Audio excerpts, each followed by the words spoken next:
আসসালামু আলাইকুম। কেমন আছেন সবাই? ইন্স্যুরেন্স সেক্টর এমন একটা সেক্টর, যে সেক্টরটা লো পেটের মতোই, যখন প্রফিট দিবে তখন প্রচুর প্রফিট দেয়। আর ইদানিং আমরা দেখতে পাচ্ছি ইন্স্যুরেন্স সেক্টর মাঝে মধ্যেই টপ ওয়ানে চলে আসে। সেই হিসেবে আমি আজকে আপনাদের সাথে ইন্স্যুরেন্স সেক্টর নিয়ে কথা বলতে আসছি।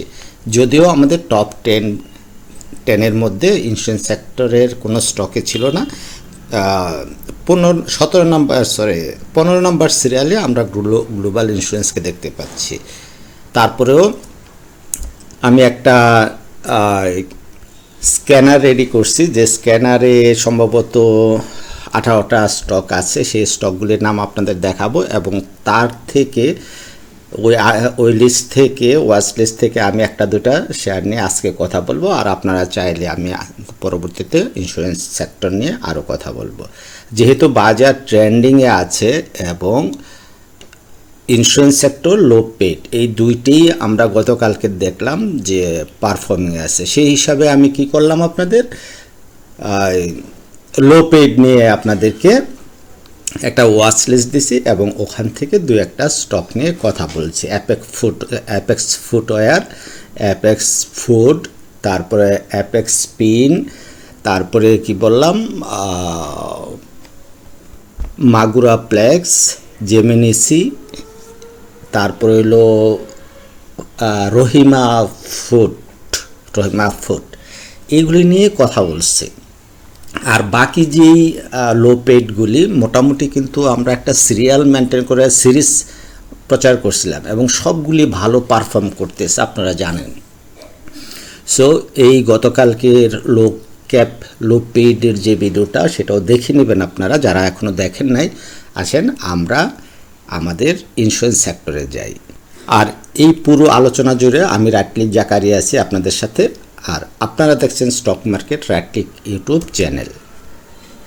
তবে শুরু করার আগে বলতে চাই যে শেয়ার বাজারে বিনিয়োগ ঝুঁকিপূর্ণ, তাই জেনে বুঝে নিজের ইচ্ছা বিনিয়োগ করুন। আমার এই আলোচনা কখনোই আপনার বাই বা সেল নির্দেশনা প্রদান করে নেয়। Let's go. যেমনটা বলছিলাম, ইন্স্যুরেন্স সেক্টর আমাদের টপ ওয়ানে আছে। আমাদের কী করলো, 11টা কোম্পানির মাইনাস ছিল, আমাদের 7টা ইকুয়াল ছিল, আর আমাদের 25টা আমাদের আপে ছিল। সেই হিসাবে আমাদের টপ 10-এর মধ্যে ইন্স্যুরেন্সের একটা শেয়ারও নয়, 15তম শেয়ারে গ্লোবাল ইন্স্যুরেন্স। তারপরও আমরা কেন এটা নিয়ে কথা বলতে চাচ্ছি, দেখেন ইন্স্যুরেন্স সেক্টরের একটা চার্ট যদি আমরা দেখি, আমাদের ট্রেন্ড লাইন সে ব্রেকআউট করে ফেলছে। ইভেন দো শেয়ারটা কিন্তু একটা আপ ট্রেন্ডে যাওয়ার জন্য তার সেকেন্ড স্টেপটা পার করে ফেলছে। কীভাবে আমরা সেকেন্ড স্টেপটা ধরবো আপ ট্রেন্ডের জন্য, আমরা যদি জুম করি দেখেন, এইটা আমাদের লো থেকে এই হাই করলো, হাই করে এই আরেকটা লো তৈরি করলো, যে লোটা এই লোটার উপরে, এবং একটা হাই তৈরি করলো, এই যে আরেকটা হাই তৈরি করলো এই হাইটার উপরে। তার মানে এটা আমরা একটা আপ ট্রেন্ডের বিগিনিং লেভেল বলতে পারি। এবং এনশিওর হওয়ার জন্য কি দেখতে পারি, আমরা দেখব ভলিউম। এই যে ভলিউমের একটা আপ ট্রেন্ড আমরা লক্ষ্য করতে পারছি, ঠিক কিনা? এই যে একটা ভলিউমের কন্টিনিউশন আপ ট্রেন্ড, সেটা আমাদের প্রমাণ করে ইন্স্যুরেন্স সেক্টর আমাদের প্রফিট দিতে যাচ্ছে। যেরকম প্রফিট দিতে যাচ্ছে লো পেড। সো আরও কিছু যদি আমরা দেখি, আমাদের কি আছে, এই দেখেন আরএসআই 60-র ওপরে, আমরা বলে আসছি 60-র ওপরে যখন আরএসআই চলে যায় তখন একটা কনফিডেন্স থাকে, এবং মার্কেট আপ ট্রেন্ডে যাওয়ার জন্য বা স্টকটি আপ ট্রেন্ডে যাওয়ার জন্য রেডি থাকে। পাশাপাশি ম্যাকডি, আমরা মানি ফ্লো, আমরা অনব্যালেন্স ভলিউম এবং আদার্স যে সমস্ত ইন্ডিকেটর আমরা ইউজ করি, সবই আমাদেরকে পজিটিভ ইন্ডিকেশন দেয়। MA20, এটা আমাদের MA20-র লাইন, সে প্রাইসের অনেক নিচে, তার মানে এইখান থেকে আমাদের শেয়ার আপ ট্রেন্ড কনফার্ম মোটামুটি করছিল। এই যে এটা MA50 লাইন, যদি আমরা আরও কিছু প্লট করি, আমরা যদি ওই কী ইউজ করি, পিভট, স্টক্যাস্টিক, এগুলি ইউজ করলেও আমরা দেখব এই সেক্টরটি আপ ট্রেন্ডে আছে। চলেন আমরা আমাদের মূল আলোচনায় স্টক অ্যানালাইসিসে চলে যাই। সেই জায়গায় আমরা 16টা স্টক আমাদের এই স্ক্যানারে ম্যাচ করছি। সেই 16টা স্টক কি? অগ্রণী insurance, city general insurance. City general নিয়ে আমরা কথা বলবো না, এটা আমাদের স্কিপ করব, কারণ এটা অলরেডি যেই অবস্থায় আছে এই অবস্থা ওভার বট অবস্থায় আছে এবং এই শেয়ারটা আমার হিসাবে যে কোনো সময় কারেকশনে আসতে পারে। বাট এটা এত পাওয়ার নিয়ে যে উপরে যাচ্ছে আমি আসলে খুব একটা ভালো কিছু আমি বুঝতে পারি না। এত রিস্কি একটা জায়গায় আছে, যে কোনো সময় আমার একটা প্রফিট টেক হয়ে যাবে। কারণ এই যে প্রফিট টেকিং জোন, আমি এইখান থেকে এই জায়গাটুকুর মধ্যেই আমি ভাবছিলাম যে এখান থেকে শেয়ারটা এই যে এরকম একটা ক্যান্ডেল দিয়ে শেয়ারটা ইয়েতে যাবে, কারেকশনে যাবে। বাট আমার কথাটাকে মিথ্যা প্রমাণিত করে শেয়ারটা ডে বাই ডে আস্তে আস্তে আস্তে আস্তে ওপরে উঠে যাচ্ছে। হ্যাঁ, দেখেন আমি যে কেন বললাম যে আমার কথা মানেনি, তার হলো যে শেয়ার বাজারে কোনো কিছুই নিশ্চিত নয়। কোনো অ্যানালিস্টই বলতে পারবে না, বললে ভুল বলবে যে আমি বলছিলাম সেজন্য উঠছে। না ভাই, অ্যানালাইসিস যারা করেন, অ্যানালিস্টরা শুধুমাত্র প্রেডিকশন করেন। কিভাবে প্রেডিকশন করেন? ইতিহাস থেকে তারা ডাটা নিয়ে ভবিষ্যৎ ইতিহাসের কথা কল্পনা করেন। অনেক সময় দেখা গেল যে কোন নেচারের কারণে এই শেয়ারটা কোন জায়গা থেকে ফিরে আসছে, সেইগুলি বিবেচনায় আগামীতেও এই ধরনের ক্রাইটেরিয়া দেখলে শেয়ারটা কারেকশনে যাবে। সেই দিক বিবেচনায় আমি বলছিলাম যে এইটাই হলো আমাদের যে হারামে ক্যান্ডেল প্যাটার্ন এবং ভলিউম দেখে আমি বলছিলাম কারেকশনে, অল্প একটু কারেকশনে এসে আবার উঠে গিয়ে এখানে এই ক্যান্ডেলে সেটা কিন্তু ব্রেকআউট দিয়ে দিচ্ছে। আমি এবং বলছিলাম যে এখানে একটা শুটিং স্টার ক্যান্ডেল যদি এখান থেকে ফর্ম করে তাহলে কিন্তু শেয়ারটা কারেকশনে যাবে, তাও যায়নি। তার আমার প্রেডিকশন ফেল করছে এবং অ্যানালাইসিস অনুযায়ী এগুলি হতে পারে। ঠিক আছে, তারপর আছে এই কন্টিনেন্টাল ইন্স্যুরেন্স, পজিশন ভালো আছে। তারপরে ক্রিস্টাল ইন্স্যুরেন্স, এইটার পজিশন অনেক বেশি ভালো আছে, আমরা এটা নিয়ে কথা বলবো। তারপরে কি আছে? ইস্টার্নও ভালো আছে। ব্যাপার হলো এই Janata insurance, Karnaphuli insurance, Magna insurance, Mercantile insurance, Pioneer insurance, তারপরে Republic insurance, Sonar Bangla insurance, তারপরে আছে স্ট্যান্ডার্ড ইন্স্যুরেন্স, ইউনিয়ন ইন্স্যুরেন্স। সবগুলি এখন বাই করার মতো অবস্থানে আছে এবং পজিশন অনেক সুন্দর আছে। তো আমি কি সবগুলি নিয়ে কথা বলতে পারবো? ডেফিনেটলি না। সেই জন্য এখান থেকে সিলেক্টেড 2-1টা স্টক নিয়ে আমি কথা বলবো। প্রথমে আমরা শুরু করব ক্রিস্টাল ইন্স্যুরেন্স নিয়ে। চলেন আমরা ক্রিস্টাল ইন্স্যুরেন্সে চলে যাচ্ছি। যারা চার্ট বুঝেন তারা তো অলরেডি দেখে বুঝিয়ে ফেলছেন যে শেয়ারটা ব্রেকআউট করছে এবং শেয়ারটা নিয়ে ভালো কিছু ভাবা যায়। আর যারা চার্ট বুঝেন না তাদেরকে আমি বুঝিয়ে দিব। এবং দেখেন এখানে দুইটা স্টপ লস ধরে এখানে একটা লেখা আছে। তার আমরা হয়তো কখনো আপনাদের সাথে এই নিয়ে কথা বলছিলাম, সেই জন্য এই ব্যাপারটা লেখা আছে। বাট আমরা ওদিকে যাব না, নতুন করে কি যাব যে এই যে একটা লো থেকে হাই, এই লো আর একটা হাই। তার কি হলো? শেয়ারটা আপ ট্রেন্ডে যাচ্ছে এবং একটা ট্রেন্ড লাইন ড্র করা আছে, যে ট্রেন্ড লাইনটা আরও 3-4 দিন আগে ব্রেকআউট দিছে। পাশাপাশি কি আছে? MA20 উপরে পারফর্ম করছিল 24শে জুন, সেটাও পজিটিভ আছে।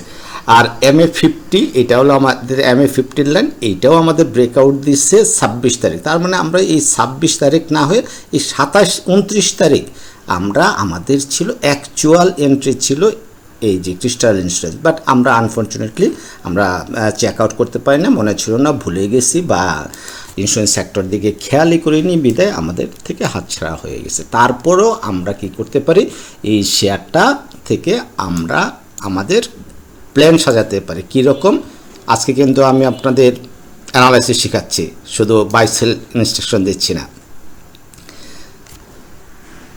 তাহলে যেই অ্যানালাইসিস শেখাইতেছি সেটা কি হইতে পারে? যে বুলিশ অপশন স্ট্র্যাটেজি, একটা শেয়ার যে বুলিশ যাচ্ছে কিভাবে বুঝবো সেটা আপনাদের আমি শেখাচ্ছি। পাশাপাশি কি শেখাচ্ছি? চার্ট প্যাটার্ন কীভাবে রিড করতে হয়, যে চার্ট মানে বুলিশ ট্রেন্ডে যে আছে একটা চার্ট বা একটা স্টক, সেটাও কীভাবে ফাইন্ড আউট করতে হয়। তাহলে আপনারা এই যে টেকনিক্যাল অ্যানালাইসিসের দুইটা পার্ট কিন্তু অলরেডি আপনারা শিখে ফেলছেন।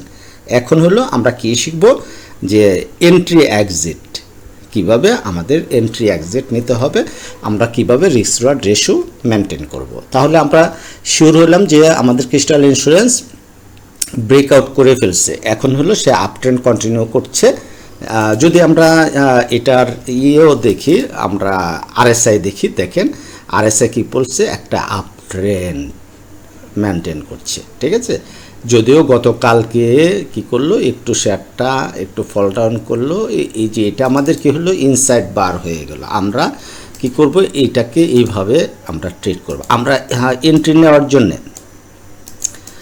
মানে এন্ট্রি কিভাবে আমরা সিলেকশন করব, এই যে এটাকে বলে ইনসাইড বার ক্যান্ডেল। তাহলে এই যে ইনসাইড বার ক্যান্ডেল এর উপরে না যাওয়া পর্যন্ত আমরা কখনোই এই শেয়ারটাতে এন্ট্রি নেব না।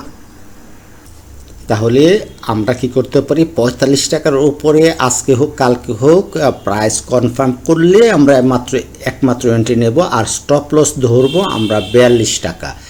অথবা যারা মনে করেন আমি যে অ্যানালাইসিসের কথা বললাম, যেগুলি দেখাইলাম, এতে আপনার কনফিডেন্স গ্রো হয়েছে যে শেয়ারটা আপনাদের প্রফিট দেবে, তাহলে আজকেই আপনারা কিনতে পারেন যে কোনো প্রাইসে, মানে 44 টাকার আশেপাশে বা তার নিচে পেলেও আপনারা নিতে পারেন। তো কেয়ারফুল, আমি বলছি আমাদের ব্রেকআউট জোনটা হলো, ব্রেকআউট পয়েন্টটা হলো 45 টাকা। 45 টাকার উপরে ক্লোজিং নিশ্চিত হলে, পাশাপাশি ভলিউম কনফার্মেশন পেলে আমরা কনফার্ম হতে পারবো যে শেয়ারটা আমাদের প্রফিট দিবে। আর যারা এতক্ষণে অ্যানালাইসিস দেখে বুঝতে পারছেন যে না আসলে শেয়ারটা প্রফিট দিবে, আপনার কনফিডেন্স লেভেলটা হাই আছে, তাহলে আজকে যত কমে পারেন আপনারা কিছু নেবেন। আর একটু আমি সাজেশন দিতে পারি যে কম প্রাইসে অল্প কিছু শেয়ার কিনলেন, কেনার পরে যখন আজকে কালকে পরশু যেদিন দেখবেন যে 45 টাকা ব্রেকআউট দিয়ে দিছে, তারপর আপনারা কোয়ান্টিটিটা বাড়াতে পারেন। আর আমার স্ট্র্যাটেজি কোনটা, আমি কি করি, একদিনে একবারে অ্যাট এ ওয়ান্স আমি শেয়ার কিনি না, আমি ধাপে ধাপে শেয়ার কিনি। ইভেন আমি 5 ধাপেও শেয়ার কিনি। ওইটা হলো আমার আরজেড ফর্মুলার একটা ফর্মুলা, যে ধাপে ধাপে শেয়ার কিনা, ঠিক আছে। ওইগুলো আমি আপনাদের শিখাবো। যাই হোক, আমরা ক্রিস্টালের ট্রেডিং প্যাটার্ন দেখে নিলাম, প্ল্যান দেখে নিলাম। এখন চলেন অন্য একটি স্টকে। আমাদের দ্বিতীয় স্টকটির নাম হলো পেনিয়র ইন্স্যুরেন্স। আমি এটা নিয়ে বিস্তারিত কিছুই বলবো না, জাস্ট আমি স্টপ লসটা বলে দিলাম যে 27 টাকার নিচে প্রাইস কনফার্ম করলে আমরা এই শেয়ারে থাকবো না। তাহলে আজকে অথবা কালকে আমরা যেদিনে কম প্রাইসে পাই, এই যে 28 টাকার নিচেও আসতে পারে, আজকে সকালে এসে উঠে যেতে পারে, বা আজকে উঠে যে আর পরে কমতেও পারে।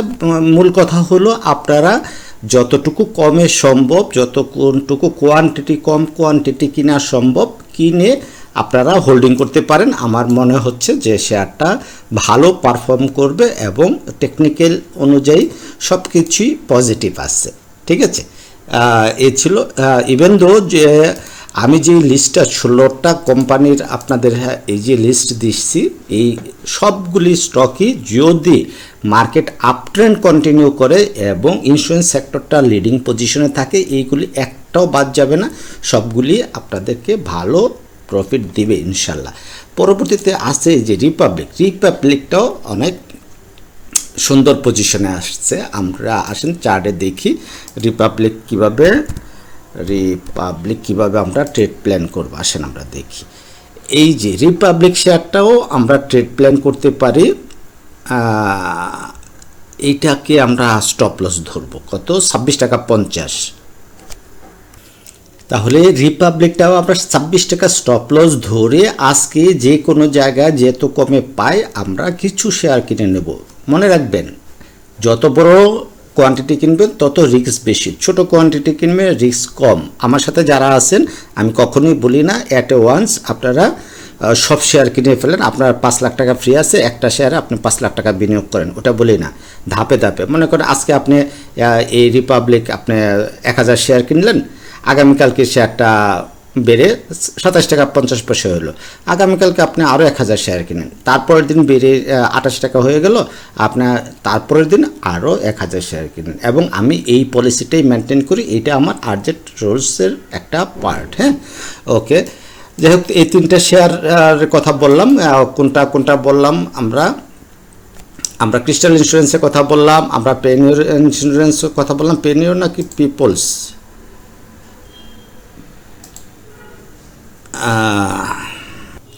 হ্যাঁ, আমরা পিপলস ইন্স্যুরেন্স নিয়ে আমরা কথা বলছি, ঠিক আছে, পিপল ইন্স্যুরেন্স নিয়ে কথা বলছি। এই পেনিয়র ইন্স্যুরেন্সের পজিশন ভালো আছে, রিপাবলিক নিয়ে কথা বলছি, এই 3টে স্টক নিয়ে। ইউনিয়ন ইন্স্যুরেন্সও কিন্তু পজিশন, চমৎকার পজিশন আছে, যদিও এটা একটা এই যে রিজেকশন ক্যান্ডেল পাইছে, এবং এইটা আমার হিসাবে একটা এই সাপ্লাই জোন। দেখেন, এই সাপ্লাই জোনের টপটা প্রায় ম্যাচ করে সে কিন্তু একটা রিজেকশন পাচ্ছে। সেই অর্থে হয়তো আজকে বা কালকে 2-1 দিন হয়তো একটু কম থাকতে পারে, নাও থাকতে পারে, কারণ এই আরএসআই অন্যান্য সব ইন্ডিকেটর একে বুলিশ সিগন্যাল দিচ্ছে, উঠেও যেতে পারে। যাই হোক, অনেক সময় হলো, আপনারা ভালো থাকবেন সবাই। আমার ফেসবুক পেজে যুক্ত হবেন, টেলিগ্রাম গ্রুপে যুক্ত হবেন, এবং হোয়াটসঅ্যাপ গ্রুপে যুক্ত হবেন। কীভাবে যুক্ত হবেন আসুন আমরা দেখি। আমরা চলে যাব আমাদের ইউটিউবের নাম হলো stock market right click, YouTube চ্যানেলে ওখানে ক্লিক করব। ক্লিক করলে এই পেজটা ওপেন হলে এখানে মোর বাটনে ক্লিক করব। মোর বাটনে ক্লিক করলে এই যে আমার ফেসবুক পেজ, এখানে আপনারা যুক্ত হয়ে যাবেন। এই টেলিগ্রাম গ্রুপ এখানে যুক্ত হয়ে যাবেন। এই হোয়াটসঅ্যাপ গ্রুপ এখানে যুক্ত হয়ে যাবেন। টেলিগ্রাম গ্রুপে আমি প্রায় প্রতিদিনই ট্রেড আওয়ারে বিভিন্ন শেয়ারের পজিশন নিয়ে কথা বলি, স্টক সাজেশনও দিয়ে থাকি, এই আর কি। সো এই 3টা জায়গায় অবশ্যই আপনারা যুক্ত হয়ে যাবেন। ভালো থাকবেন সবাই, আল্লাহ হাফেজ, আসসালামু আলাইকুম। আজকে হলো 9 জুলাই, একটু পরেই ট্রেড শুরু হবে, এখন 9টা 23 বাজে।